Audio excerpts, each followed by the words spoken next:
videolõunatund Nõmme raadios. Tere, esmaspäev, lõunatund Nõmme raadios. Nagu ikka, kahjuks Margust ei ole ikka veel, aga selle koha pealt on üks, mine tea, lootustandev uudis nii palju, et uued arstid, uued meetodid, uued raviskeemid ja võib-olla on sealt nüüd lõpus ka tulemas ja meie suureks rõõmuks Margus tuleb tagasi. Aga eks seda näeb, loodame kõige paremat ja eks ta ükskord tuleb ka. Ja nüüd kindlasti veel ka suur tänu kõikidele toetajatele. Ajad ei ole kõige lihtsamad ja loodame, et teid tuleb ikka rohkem. Ja olge head, andke julgesti teada kõige selle kohta, mida te leiate, et siin valesti räägitakse, valesti öeldakse, võib-olla isegi valesti mõeldakse. Võib-olla on teil mingisuguseid paremaid andmeid, siis rõõmuga oleme kõike nõus seda lugema, mida te meile saadate ja tingimata, mitte niisuguse kaasamise mõttes, kus luuakse näilisust, vaid ka me päris tõsiselt arvestame nendega, teeme ka vastavad õiendused ja ütleme, et näete, meil ei olnud õigus, aga siin kodanik tuli meile appi ja tegime asjad selgeks. Aga läheme tänase selle väikse valiku juurde, mille ma olen siin kokku pannud. Ja jällegi sissejuhatuseks nagu tavaliselt. Me räägime siin põhiliselt keelest ja meelest. Me räägime keelest, kuidas need asjad on kirja pandud, sõltumata sellest, mis seal tegelikult juhtus. Sellepärast, et need asjad tihtipeale kokku ei käi. Aga me räägime keelest. Tihtipeale väljendab või peegeldab ka see keeleline segadus suuresti seda, mis inimeste peades, kes seda siis kas suulises või kirjalikus kõnes edasi annavad. Ekspress on paljastanud meile, ja nüüd ma loen jälle ette, vandalitsemisi Ida-Euroopa Euroopa linnades organiseerisid Putini lähimad käsilased. No kes on Putini lähimad käsilised? Tuleb meelde Ušakov, tema eriesindaja, Lavrov, välisminister, Medinski, kes on vist haridusminister, kui ma ei eksi, vist on või. Siis Dmitriev, kes oli läbirääkimistel osalev.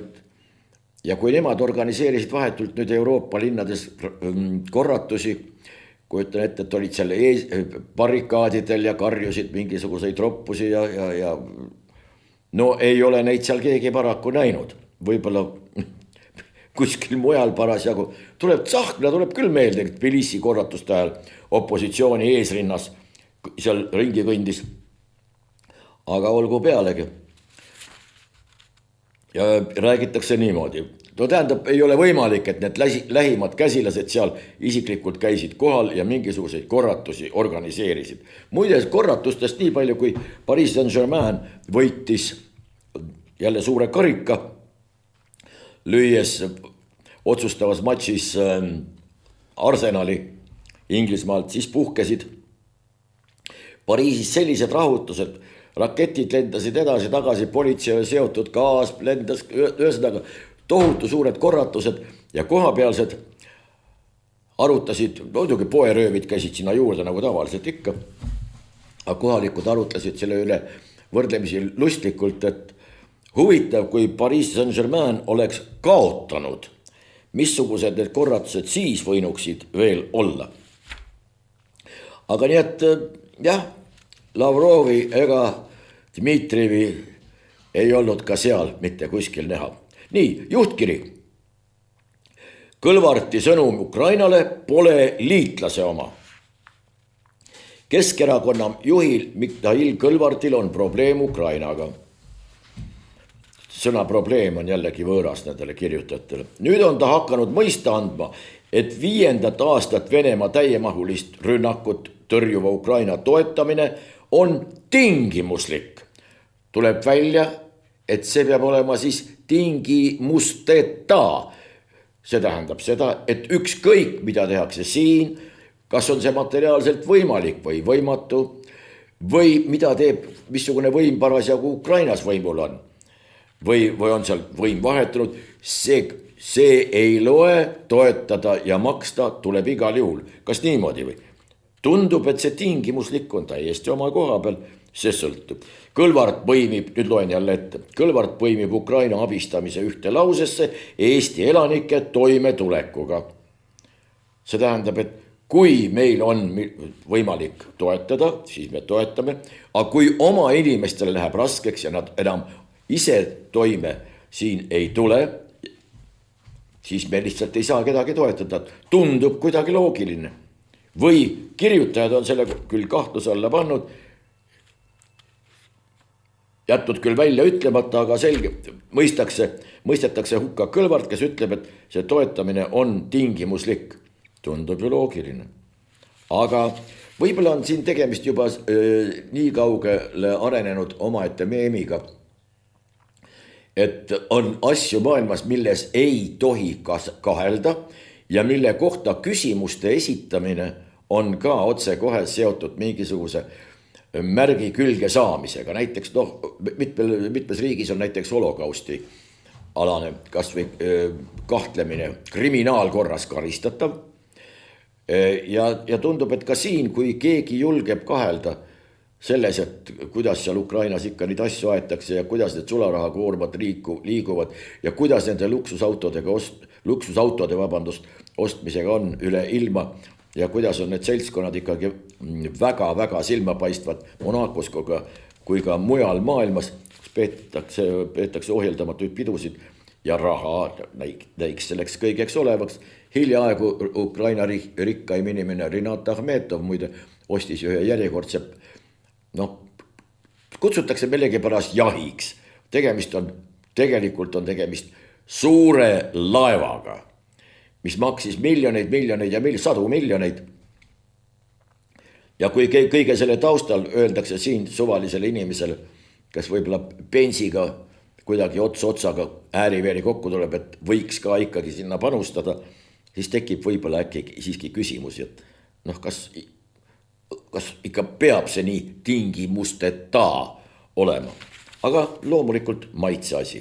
Võta võim on selline rubriik Delfis ja seal kohtab üsna toredaid kirjutisi, selles mõttes toredaid ja huvitavate pealkirjadega huvitavaid mõtteid. Üks selline mõte on, ma ei tea, kuidas teile meeldib. Ärme kiusa lapsi, ärgem kiusakem, aga hea küll, ärme kiusa lapsi ja õpetajaid. Ärme kuluta nii palju raha ja lõpetame üldhariduse 7. või 8. klassiga ära.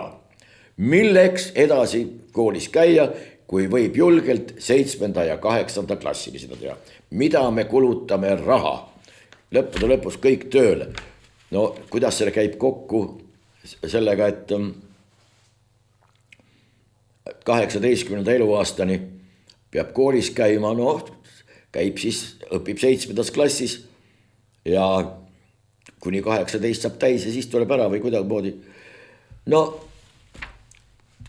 Aga võib-olla on siin tegemist omamoodi overtoli aktaga. Leitakse keegi, kes käib selle mõtte välja. Hea küll, öeldakse, aga see on mingi ullike. Natukese aja pärast ilmub juba mingisugune kirjutis, aga võt seal ja seal kirjutati, et võiks olla. Siis tuleb mingisugune konverents kokku, aga mis oleks, kui teekski 7.-8. klass, vaat kui palju hoiaksime kokku. Keegi lükkab need nullid üksteise järgi ritta, nullide olulisusest saab muide aru ainult see number tavaliselt, mis seisab nende nullide ees. Siis muutuvad nullid ühtäkki äärmiselt oluliseks. Nii et 7 või 8 klassi pole rohkem vajagi. Nii, ja üks asi veel, mis pani kulmu kergitama selles mõttes, et ei saa päris hästi aru. Küsisin nõu, tegemist on juriidikaga ja siin peab olema hästi täpne, et midagi ei läheks kuskilt valesti, sellepärast, et juriidikas on tihtipeale just see sõnastuse küsimus, mis tihtipeale otsustab lõpptulemuse. Nii et kunagi 10 aastat tagasi või natukene isegi rohkem oli Euroopa kohtus juba otsustatud see, et lõppude lõpuks ei ole ikka niimoodi, et kui keegi kuskil midagi laenab nende liigkasu taotlevate firmade käest, siis on automaatselt niimoodi, et pannakse talle kõik need protsendid selga ja küsitakse nii palju, kui küsitakse, ükskõik kui palju küsitakse. Süüdi jääb ikka see ja eluaegseks maksukohuslaseks, võlglaseks jääb see, kes raha võttis. Päris nii ikkagi ei ole, see on Euroopa tasemel ära otsustatud ja nüüd konkreetne kaasus. Ja mis toimub meie kõrgemas kohtus, kui varasemalt oli neil tarbija krediitide osas, kõik selge. Ja Urmas Volensi poolt kujundatud kohtupraktika alusel, muide Urmas Volens on tänaseks päevaks kahjuks siit ilmast lahkunud, ta oli Riigikohtu liige ja tema oli see, kes hakkas seda Euroopas tunnustatud praktikat. Ega ikka ei ole niimoodi, et võtame ja laostame inimese täielikult ja nendel firmadel on õigus tegutseda oma äranägemise järgi. Ikka päris ei ole ka, siin on ka laenajal endal mingisugune vastutus siiski olemas ja Urmas Volens oli see, kes hakkas seda siin ellu viima, seda Euroopa välja kujundatud kohtupraktikat. Ja nüüd hakkas ka Pärnu maakohtu kiirmakse osakond ilma võlgniku vastuväiteta nõudeid tarbija krediitide osas mitte rahuldamas. Ja nüüd soovib Riigikohus uuesti, Urmas Volensit enam tee peal ees ei ole, hakkab Euroopa kohtult tahab teada saada, kas ikka ilma võlgnikut vastuväiteta sai Pärnu maakohus maksekäsu asjas jätta nõude rahuldamata. Swedbanki huvist lähtuvalt on siis 27. mail 26 selline taotlus Euroopa Liidu kohtule esitatud. Swedbanki esindab lausa 3 vandeadvokaati. See tähendab, praktika oli juba välja töötatud, nüüd Urmas Volens on kadunud tee pealt eest ja läks uuesti lahti, mis sest, et Euroopa kohus, nende Euroopa kohtu otsused on siinsetele mitte ainult täitmiseks, vaid ka sunduslikuks, kohustuslikuks tehtud. Vaadake, kui palju siis ühe inimese kadumine, kes õiguse eest seisis, kadumine tähendab. Ja nüüd on Riigikohtu seisukoht, et küsime ikka igaks juhuks järgi. Ehk Euroopas on see praktika kehtinud juba üle 10 aasta. Tuleb välja, et selle Swedbankil, mitte ainult Swedbankil või bankil või pankal või ükskõik kuidas soovite, nendel välispankadel on siin ikka õigusi ja jääb üle ka. Muide, kui te olete siiamaani arvanud, et Eesti Vabariigis kehtestab makse parlament, Riigikogu, siis tuleb välja, et päris see niimoodi ei ole. Sellepärast, et igasugused ülekandetasud, neid võtavad ju pangad kõik siin usinalt. Ehkki tuletame meelde, siis kui oli arutluse all see küsimus, kus Eesti Vabariik hakkab hoidma oma riigieelarvet ja anti see välispankadele see õigus hoida enda käes Eesti Vabariigi riigieelarvet ka ühe klausli alusel, et need välispangad ei kehtesta mingisuguseid ülekandemakse, ülekandetasusid siseriiklikel ülekannetel.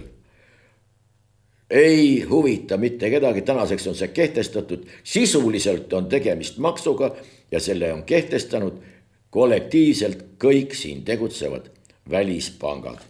Aga no, selles mõttes ei ole midagi muutunud aastasadade jooksul. Rootslased siin kunagi pärisorjuse kehtestasid. Siiamaani kestab see orjus edasi. Tihtipeale küll aga on nimetus natukene muutunud. Nüüd ei ole enam ei pärisorjus, nüüd on pangaorjus. Ja kui te arvate, et te sõidate oma isikliku autoga, siis tihtipeale on see tegelikult panga oma. Kui te arvate ennast elavat oma enda isiklikus korteris või majas, siis tihtipeale ei ole ka see mitte teie oma, vaid panga oma. Nii et kuidas soovite. Et nüüd selle Euroopa kohtu juurde veel korraks tagasi tulles tuletame meelde, et ma nüüd tsiteerin juristi, kes tipptasemel inimene, kes on selles kaasuses täiesti tunneb ennast suurepäraselt, on selle endale selgeks teinud, et 2012. aastal ehk 14 aastat tagasi jõustus Euroopa Liidu kohtus otsus asjas nüüd kes tahab kontrollida, number C618/10, milles kohus otsustas nüüd ebaõiglaste tingimuste kohta tarbijalepingutest tuleb tõlgendada nii, et sellega on vastuolus liikmesriigi õigusnormid nagu käsitletud põhikohtu asjas, mis ei võimalda kohtul, kellele on esitatud maksekäsu nõue, hinnata omal algatusel in limine itis ega menetluse üheski muus staadiumis, ehkki tal on juba teada kõik vajalikud õiguslikud ja faktilised asjaolud ettevõtja ja tarbija vahel sõlmitud lepingus sisalduva viivitusintressi tingimuse ebaõiglast laadi, kui see tarbija ei ole vastuväidet esitanud. Selline suhteliselt keeruline tekst, aga juristile ütleb see palju, nii et see praktika on ammu toiminud juba 14 aastat, aga meie Riigikohus pidas ikka vajalikuks pöörduda uuesti Euroopa kohtu poole, et kuidas selle asjaga ikkagi lõppude lõpuks on. No näib.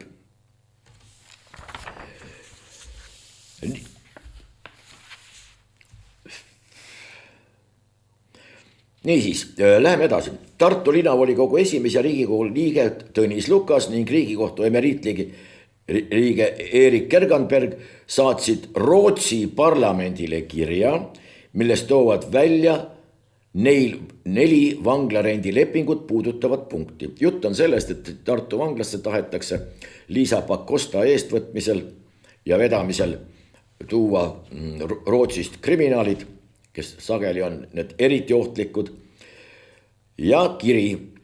Aga nüüd meid huvitab antud juhul kirja sissejuhatus.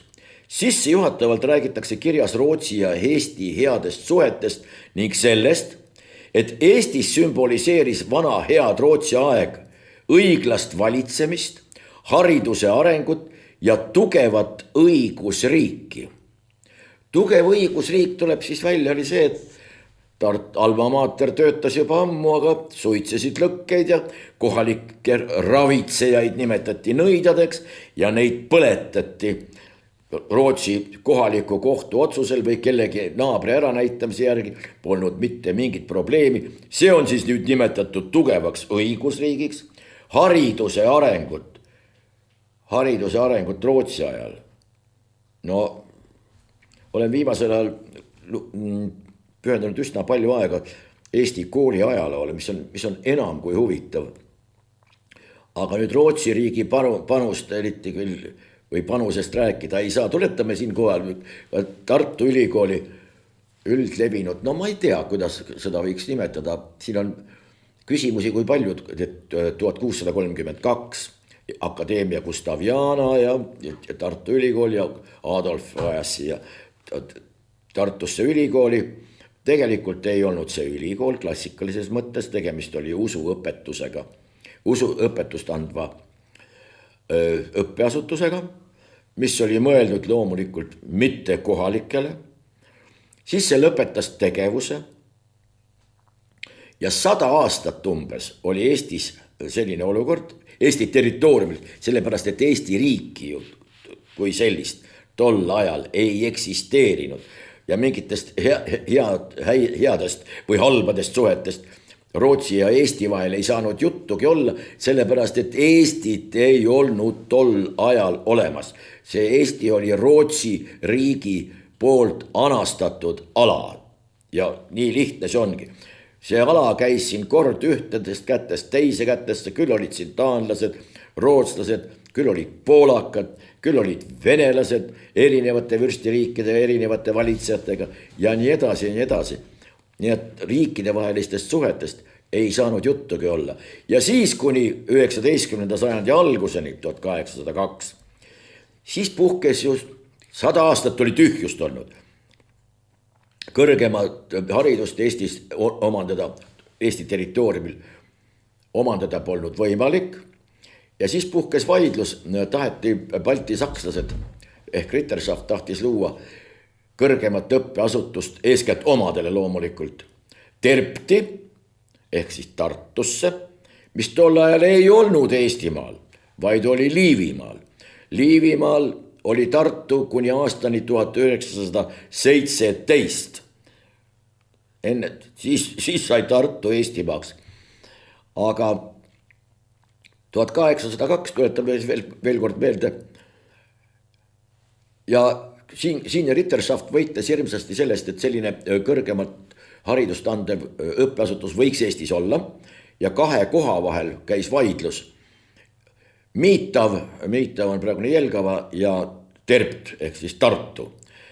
Ja Olof von Brevern oli tol ajal Eesti Ritterschafti ehk rüütelkonna esimees ja suudeti Aleksandrile selgeks teha, et Tartu 3 kubermangu piiri peal võiks olla see kõige õigem koht ja õnneks siis tuligi.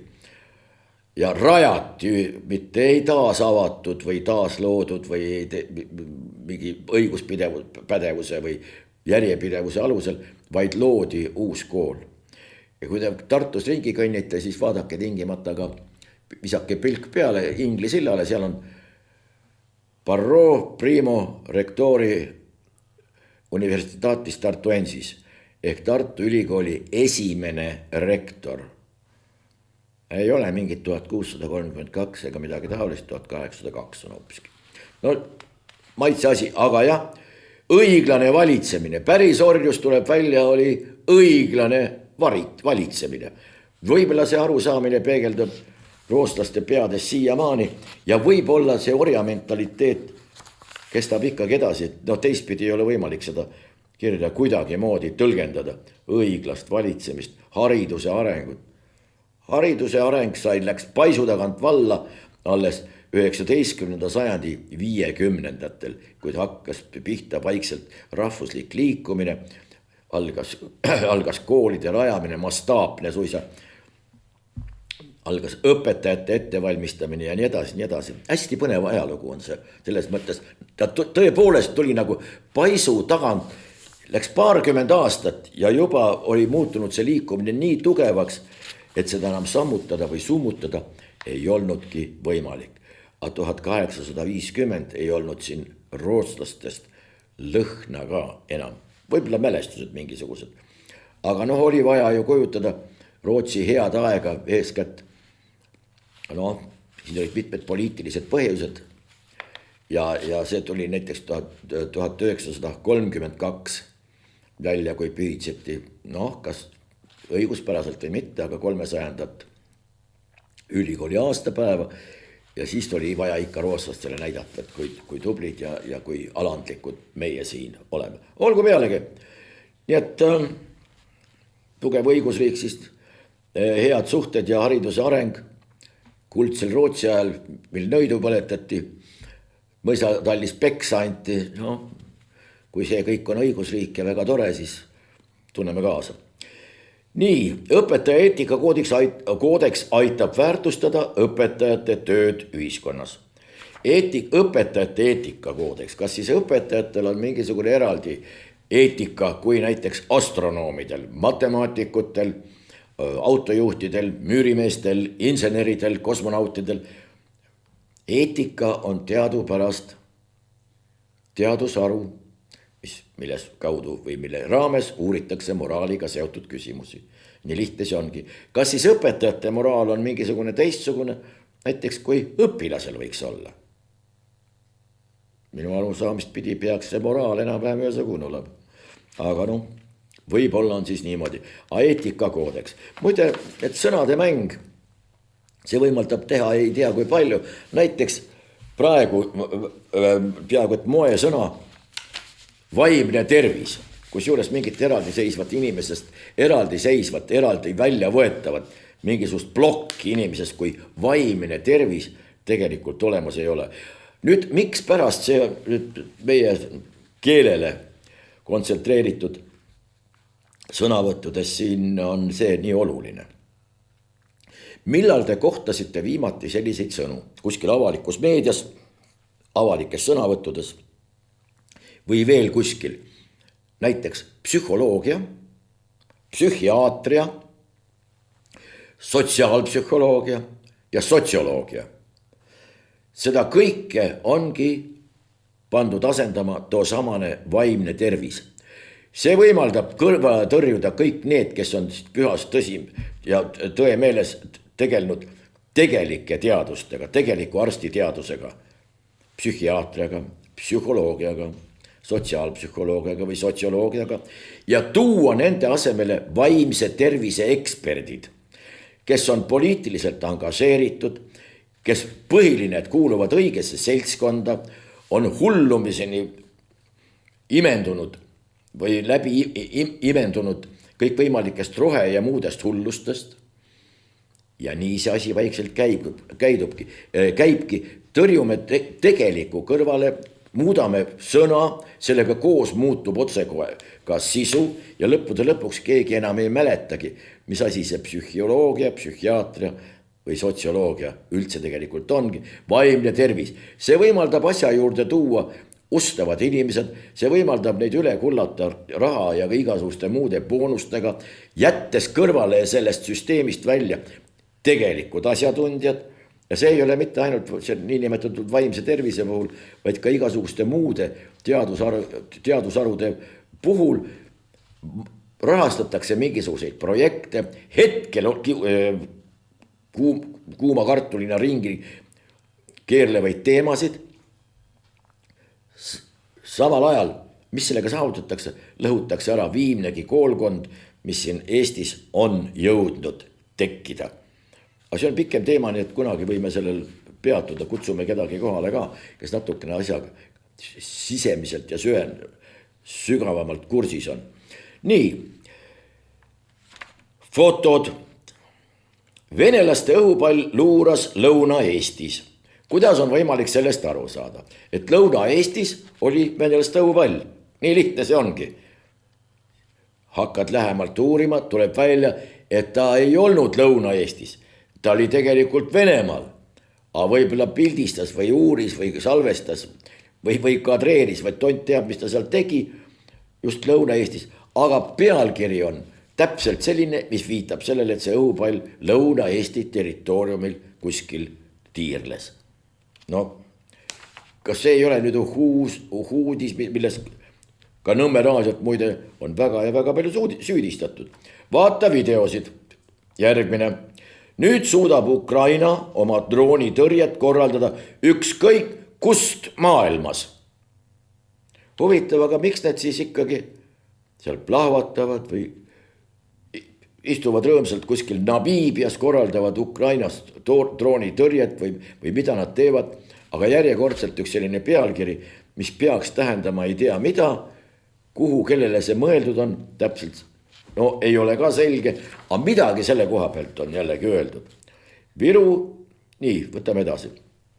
Viru keskuse juht Enn Parel ütleb niimoodi. Hiina odavkaupade hasartmäng läheb meile kõigile kalliks maksma. Hiina odavkaupade hasartmäng. Hiina odavmängude hasartmänguga mängivad muide kaasa kõik need, kes sõidavad elektriautodega, kes kannavad ükskõik missuguseid riideid, kes tarvitavad kodumajapidamises ükskõik mis tehnikat. Nad kõik on läinud kaasa selle Hiina odavkaupade hasartmänguga, sellepärast et kogu see tarbijate nomenklatuur, tarbekaupade nomenklatuur, ükskõik kust koha pealt ta tuleb, ükskõik missugust kaubamärki ta kannab, praktiliselt kõik on tehtud Hiinas. Kui mitte Hiinas, siis Kambodžas, Laoses, Pakistanis, Indias, Vietnamis või veel mõnes sealses riigis. Nii see lihtsalt on. Huvitav on see, et ka üks tollitöötaja rääkis, et mitmed Hiina kaubad on, nad ei vasta tervisetingimustele ja seal on mingisugused kõrvale kaldumised. Nad tehakse täpselt sama liini peal, kus tehakse Gucci, Fermucci, ma ei tea veel mingisuguste luksusbrändide kaupu. Nad kõik tulevad ühest samast august. No, aga kui olete nii kõvad poisid, tehke ise midagi odavamat, tehke midagi paremat. Ei oska, aga siis ei ole mõtet ka kõva häälega karjuda, et teised suudavad, teised oskavad, näe, teised teevad ära. Ja samal ajal sõimatakse neid nii kui jaksatakse, aga tarbimata ka ei saa jätta, sellepärast et asendada pole mitte millegagi. muide, Eestist nii palju ka, et Jeffrey Sachs intervjuus mainis, et mis on maailma praegu kõige ohtlikum paik. See pidi olema ei miski muu kui just Baltikum. Sellepärast, et Jeffrey Sachs ei ole mitte viimane inimene siin maailmas. Ta on see inimene muide, kes viis siin läbi praktilist rahareformi ja olen tunnistajaks olnud isegi sellele, kui Jeffrey Sachs käis siin ja meie toonase peaministri poisikese kombel lihtsalt ütleme otse läbi sõimas. Et ei ole tehtud piisavalt kiiresti, ei ole tehtud piisavalt hästi ja kõik need võidud ikka nii nagu arenenud sotsialismi ajal, vähevõitu, kehvavõitu, kallivõitu, hallivõitu ja nii edasi võitu. Aga ütles, et senikaua, kuni Balti riigid jätkavad seda tohutult sõjalist retoorikat, varjamatult sõjalist retoorikat Venemaa suhtes, võib olla, et ühel hetkel saab naabril mõõt täis. Aga seda ütles Jeffrey Sachs. Meie asi ei ole siin öelda, et nii on või ei ole, aga lihtsalt Jeffrey Sachs, kes on väga maineka ülikooli professor, käis selle välja. Muide, aga siin polegi Budris, see oli Läti kaitseminister või välisminister, ma ei mäleta, kumb ta on, andke andeks praegu, ütles, et tegelikult nii ongi, et me peame ju tõestama Venemaal, et me oleme suutelised ise ka midagi korraldama ja pühime selle Kaliningradi näiteks maa pealt üldse minema. Me peame seda näitama ja miks me ei võiks seda teha. No, kui see ei ole sõjakas avaldus, siis mis see sõjakas avaldus üldse olla saab. Nii, aga asi on tegelikult hoopis lihtsam. Eesti Vabariigi valitsus, Andres Suti pilt oli juures, kes on meil vastutav energeetika ja igasuguste niisuguste asjade eest. Ja tema ütleb niimoodi. Pange nüüd tähele. Pole vaja ei droone, rakette, kauge ega lähimaa mingisuguseid droonitõrjeid, ei draakoni hambeid, kaitsekraave, punkreid ja teab mida veel. Tsitaat. Eesti julgeoleku tagavad fossiilkütustest loobumine ja väärtused. Kaks asja. Kui meil on väärtused ja me oleme suutnud loobuda fossiilkütustest, on julgeolek Eestis tagatud. Avad sellised ministrid on meil, kes lihtne, aga vaadake kui hea. Me saame tänu taevale, et me saame ka teada meie ajakirjanduse põhiuudistest, võime lugeda, Vilja Kiisler ütleb niimoodi. Muidu me ei oleks teadnudki, mis ikka ta on jõudnud ja missuguse tervisega tal silmitsi tuleb seista. Küll on tore, et ma enam lapsi ei saa. No küll on tore, rõõmustame siis koos nimetatud isikuga. Ja jätkab. Kui sain aru, et päevadega on lõplikult ühel pool, tundsin määratud kergendust. Nüüd on täiesti kindel, et selles elus ma enam rasedaks ei jää. Vähe sellest, ma ei pea enam pidevalt kätekotis millegi pärast, mitte kätekotis, kandma hügieenitooteid juhuks, mil päevad tabavad ootamatult või osutuvad eriti veriseks. Ma olen sellest mängust lõpuks ometi väljas. Suurepärane, soovime Viljale õnne. Lõpuks ometi on jõudnud sinnamaani, kus kõik see õudus on osutunud minevikus olevaks. Võta võim veel üks selline pealkiri. Tiina Talts ütleb. Hindamine on täielikult käest ära. Eesti keele riigieksamid tuleb lõpetada. Võib-olla tuleks ka eesti keele õpetamine ära lõpetada, sellepärast, et rahvas lõpeb niikuinii varsti ära ja mis sest eesti keelestki õpetada. Vaata, aga siin on üks niisugune huvitav nähtus, ma ei tea, kas ma olen seda kirjeldanud või mitte, see pliiatsi lugu. Nimelt, inimene kirjutab pliiatsiga ja siis ta mõtleb, et huvitavat, aga pliiatsit ei kirjutata ju mitte kunagi lõpuni. Milleks see süsi peab seal viimases otsas olema, seda pole ju vaja. Võeti maha. Siis mõtles edasi, aga kui sütt seal sees ei ole, milleks see puu, mis teda tegelikult toetama on kutsutud ja seatud. Milleks see puit seal ümber? Võtab selle ka maha. Keerutab pliiatsit edasi-tagasi ja mõtleb. Aga ei kirjuta ju kunagi lõpuni. Milleks see süsi seal lõpus peab olema? Maha. Aga milleks see puit seal ümber peab olema, kui seal sütt sees ei ole? Maha. Maha ja maha ja maha. Sinnamaani välja, kui ühel hetkel avastab, et pliiatsist ei ole mitte midagi järgi jäänud. Kadunud. Tundub nagu esialgu loogiline arutlus, aga järsku oled ilma.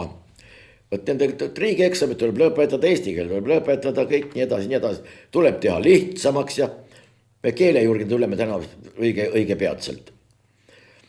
Kiiruskaamerate teemal juhtkiri. Kiiruskaamerate teemal tegeleb Riigikogu populismiga. Politsei kompromiss on aga toetust väärt. Huvitav on see, et Delfi väljaütlemiste järgi saab täpselt aru, kelle huvide eest väljaanne seisab.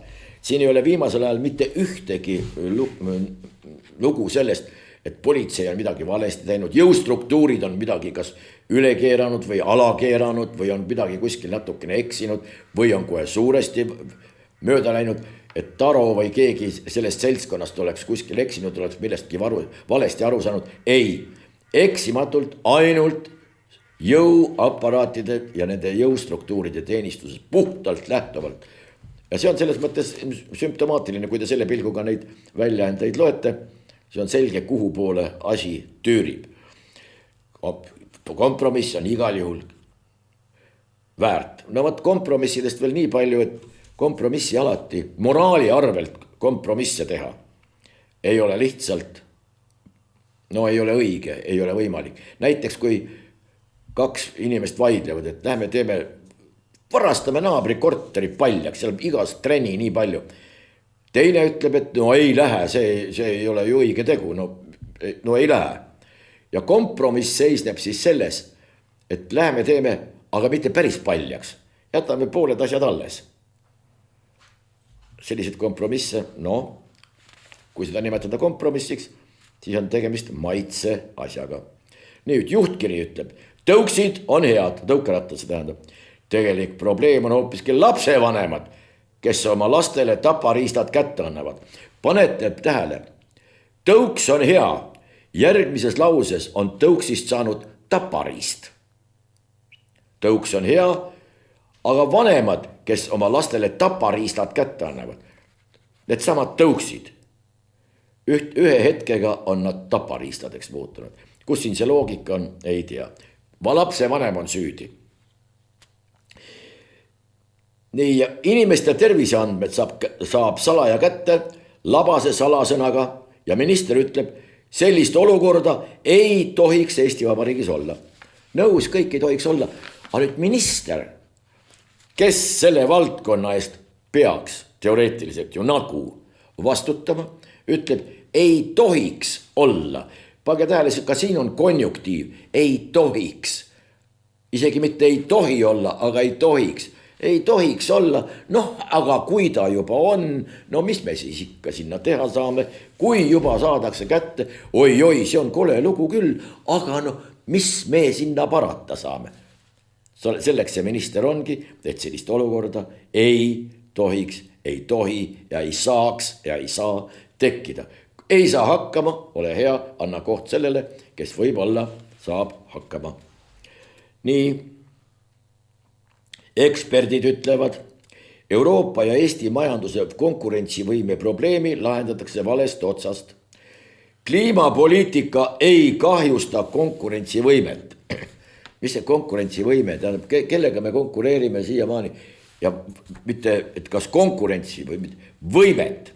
Euroopa majanduse raskused on tõelised ja neid ei tohi pisendada, kuid vale diagnoos viib vale ravini. Eesti avalikus debatis ravitakse vale haigust, nii ütleb Lauri Peterson, kes Ida-Soome ülikooli vanemteadur, Uppsala ülikooli teadur Ivo Krustak, kes on Stockholmi Keskkonnainstituudi Tallinna keskuse vanem ekspert. Vanem ekspert räägib niisugust tõelist umbluud, aga ju siis on aeg selline. Aga nüüd läheme keele juurde, päris kohe, konkreetselt. Jutt on sellest hobusest, kelle seljas ratsutab naisaktivist Oinas, ehk Oinas on hobuse otsas, seljas, kuidas soovite, ja vibutab seelikuga. Tegemist on Oinasega, kes oli Eesti naisaktivist. Muide, seda Oinast, ta oli naisaktivist, aga ega teda võimud ei kiusanud. Ta oli aktivist ja tegutses, aga teda ei kiusanud ei menševikud ega bolševikud, siinsed ma pean silmas, need olid siin täiesti olemas. Tegemist oli suure aktivistiga ja olge lahked, aga me läheme nüüd sõnastuste juurde. Kunstnik Flo Kasearu, kelle Alma Ostra Oinasele pühendatud ratsamonument, praegu loen ette. Ratsamonument kohalikes pahameelt tekitab, rääkis Ringvaates, et kaasaegne kunst peabki tekitama arvamuste paljusust ja diskussiooni. Toho. Kasearu sõnul peaks kaasaegse kunsti paremaks mõistmiseks tegema rohkem saateid ja käima näitustel. Saateid millest siis? Saateid kellele? Ja saateid milleks? Meil on selge, et kaasaegse kunsti paremaks mõistmiseks.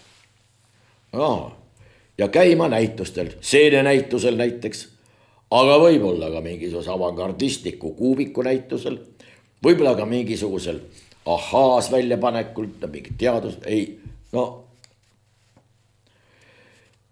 ta ise ütleb enda kohta niimoodi, kunstnik. Ma olen kontseptuaalne kunstnik ja mulle hästi meeldivad sellised veidrad, nihkega ja intrigeerivad kontseptsioonid.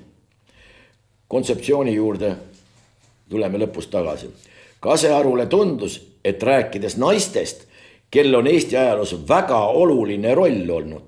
Aga kes on selle kahtluse alla seadnud? Kui ei oleks siin naisi olnud, siis oleks me kõik ammu välja surnud. Muidugi on oluline roll, selge see. Siis on meil vaja tasakaalu ja et naismonumente oleks linnaruumis rohkem. Siin ta räägib, et võib-olla keegi püstitab ka talle kunagi äkki monumendi. Ja nüüd tsitaat sinna juurde. Just selles väga klassikalises formaadis kõik saavad aru, et see on ratsamonument. Hobuse seljas on ratsamonument. Hobuse seljas ja on keegi aupaklik inimene, aupaklik, jah. Ja see tõstab seda inimest seal peal. See hobune tõstab seal peal või? Hobune muidugi tõstab selle inimese teistest kõrgemal, sest ta on hobuse seljas. Hobune reeglina on ka inimesest suurem ja kui seal otsas on mingisugune inimene, siis on ta loomulikult kõrgemal. Aupaklik inimene, kellele ta au pakub, ei tea. Monumendil hoiab Oinas käes seelikut, toimus pruunseelikute mäss, skandaal, kuna Alma käis Puškini koolis, kus tüdrukud kandsid pruuni seelikuid. See on skandaal, et kandsid pruuni seelikuid Puškini koolis. Ma ei tea.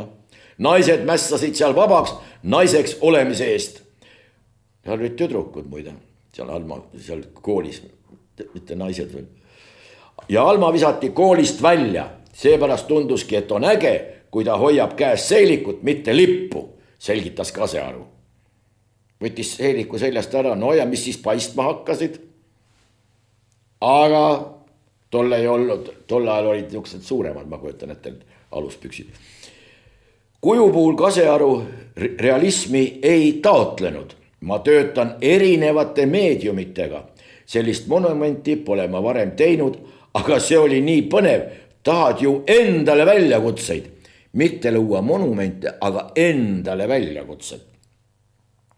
Siis anti mulle selline kohupiimalaadne pahtel, sellepärast see kuju tuligi selline mudruline, tõi kunstnik välja. Pudrutaoline kohupiimalaadne pahtel. No nii. Siin on üks niisugune sõna nagu meedium.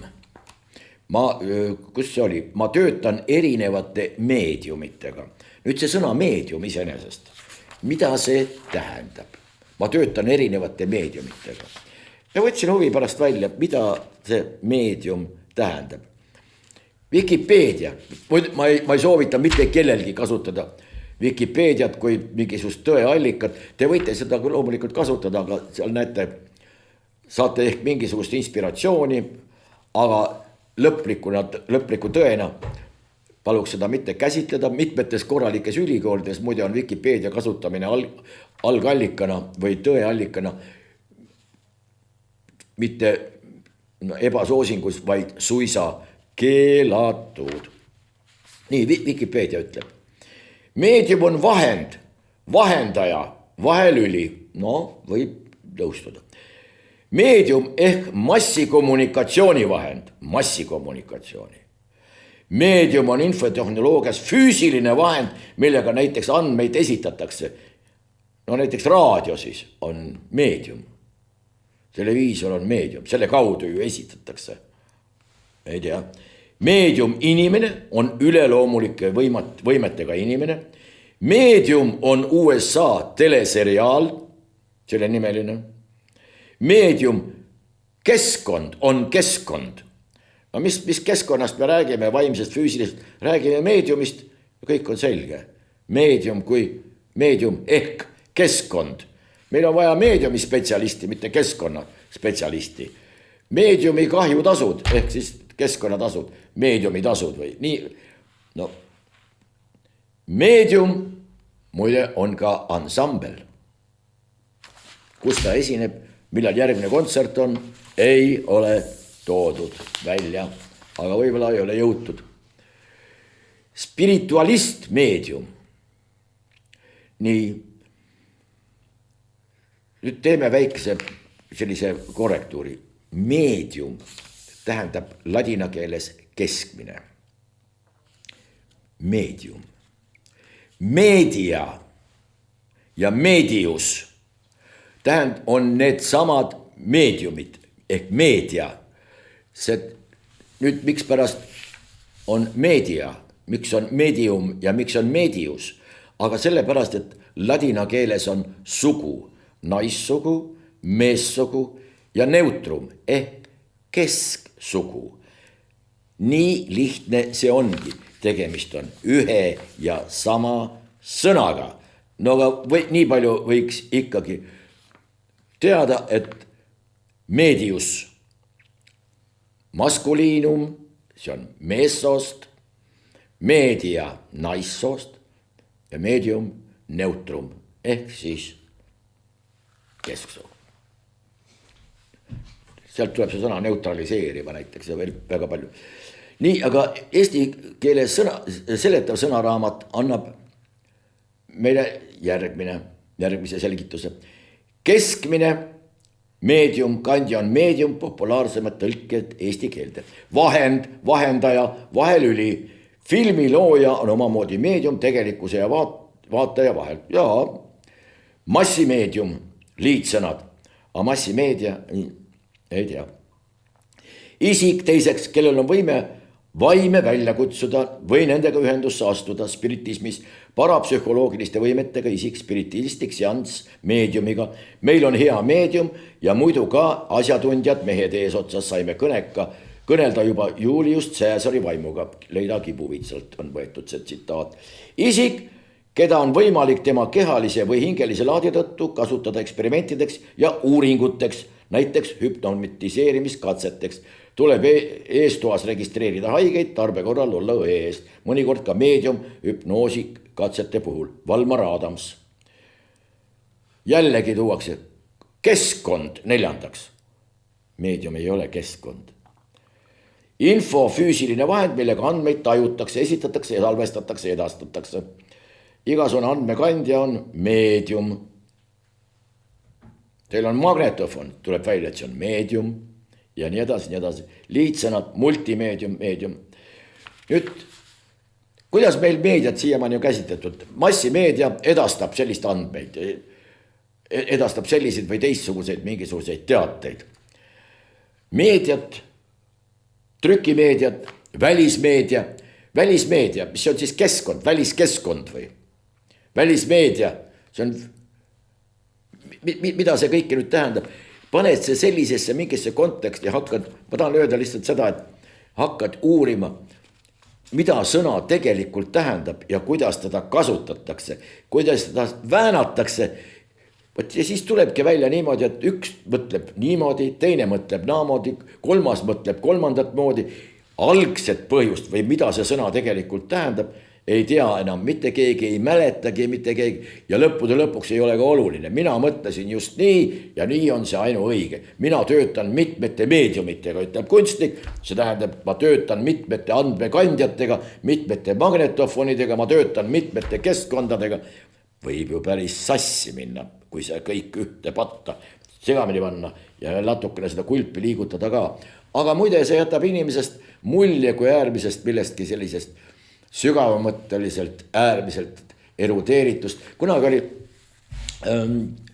Heino Baskin tegi mingisuguse sketši selle kohta, kui ta mõtles ise välja ühe sõna reponseerima. Mul on see isegi meelde jäänud. Ta istus kohvikus maha ja küsis ettekandja käest, vabandage, kus siin võiks reponseerida. Ettekandja ütles, seal nurga taga palun. Seal on selge.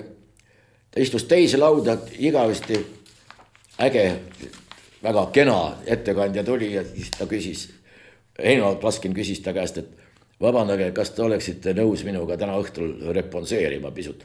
Kelleks te ennast peate, kelleks te mind peate, mis asja te endale lubate ja nii edasi. Ta käis mitmel pool, sellist sõna ei ole olemas, aga oleks keegi küsinud, vabandage väga, mida te silmas peate, mida see sõna tähendab, see on mulle võõras. Äkki selgitaksite palun, äkki seletate mulle. Mitte midagi taolist. Ja vaat siin on täpselt see sama. Meedium. Nii. Juhtkiri on ka muide, meediat on vaja sõjaski. Meediat, keskkonda on vaja sõjaski, magnetofoni on vaja sõjaski. No, mida meil siis lõppude lõpuks sõjas vajagi on? Nii, Meedialiit näeb jõuametite õiguses meediat piirata ohtu sõnavabadusele. Meedialiit. Me oleme harjunud aru saama, et see on meedialiit, see on mingite ringhäälingute liik või midagi taolist. Sinna kuuluvad ka ilmselt trükiväljaanded ja veel mingisugused sellised, mis tegelevad meediaga ehk siis mingisugune informatsiooni esitamisega. Aga kui nüüd tuleb välja, et see on ka näiteks keskkond ja magnetofon, siis magnetofonide liit näeb jõuametite õiguses magnetofone piirata ohtu sõnavabadusele. No see muutub ju täielikuks nonsensiks, arusaamatuseks, aga teeks kõigepealt selgeks, mis asi on mis. Ja siis muide ei teki mingisugust ohtu, et meid mõistetakse valesti. Juristid muide on väga sellised kiivalt täpsust taga ajavad ja teevad seda täiesti õigustatult ja õigesti. Bioloogid näiteks, kus on igal lillel taga veel oma ladinakeelne nimetus, et me ikka ühest ja samast lillekesest räägime ja näiteks arstidel, siin on ka kõikvõimalikel diagnoosidel ikka ladinakeelne nimetus ka reeglina taga, et me ikka ühest ja samast kehaosast või siis organist või siis hoopiski haigusest räägime. Kõik on selge, pole vaja mingisugust lisaseletusi ja saame üksteiselt adekvaatselt aru.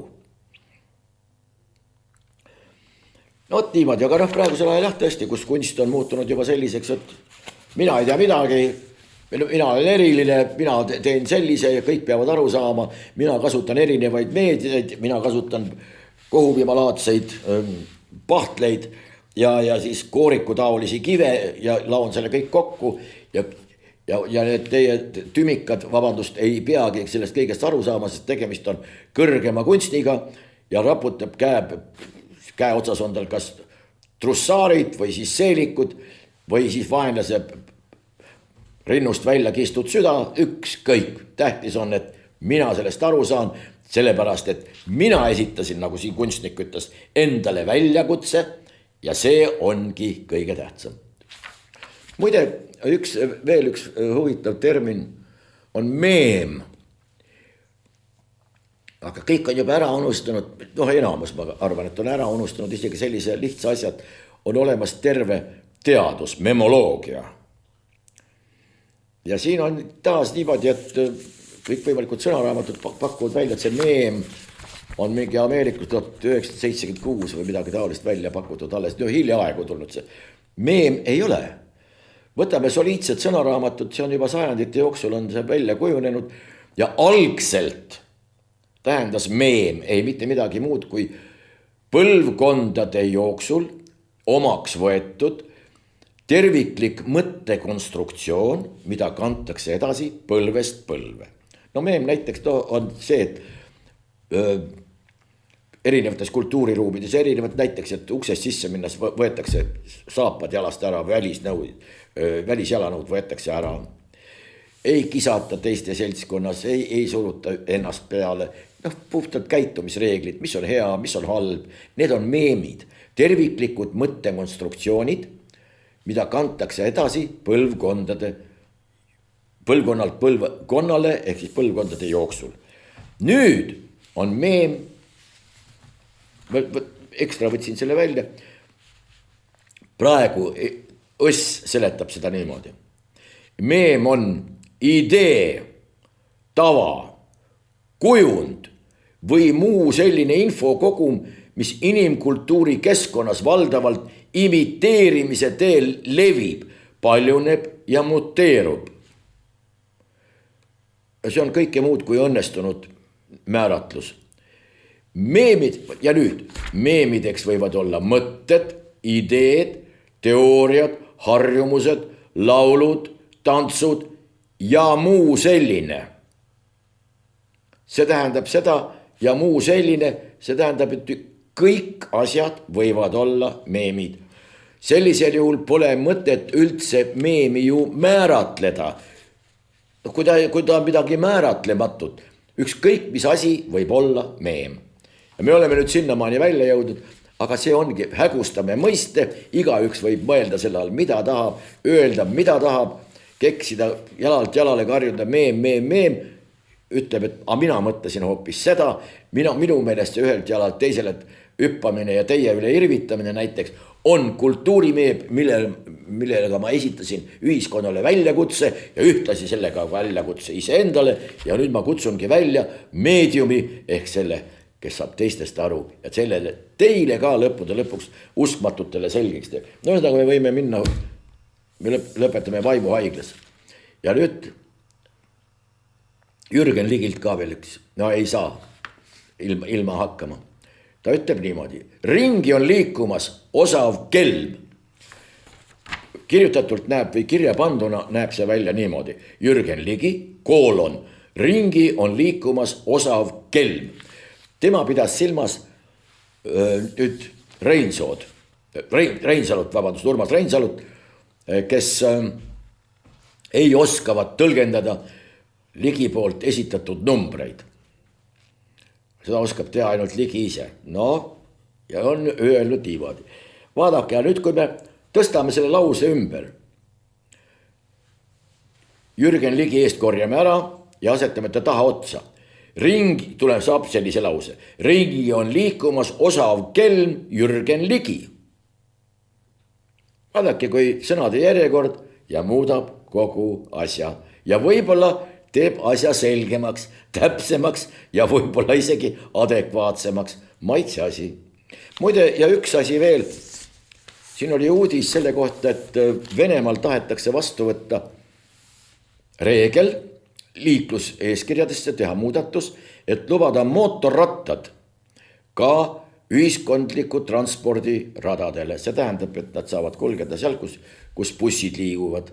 Siin oli sama asi kõne all ja kui siin ka lubatakse, oleks ilmselt Kremli jutupunktide esitamine, siis võib arvata, et meil see asi läbi ei lähe. Juba ainuüksi selle põhjendusega. Sellega ma kujutan ette, et oleme ajanud teil pea sisisema ja tuleb väikest suitsu välja ja selle suitsu väljaajamise edaspidiseks tagamiseks loodame natuke ka teie abile, aitäh kõikidele senistele toetajatele, loodame, et teid tuleb rohkem ja mis siin lõpuks jääb öelda. Meie püha sõda loomulikult läheb edasi.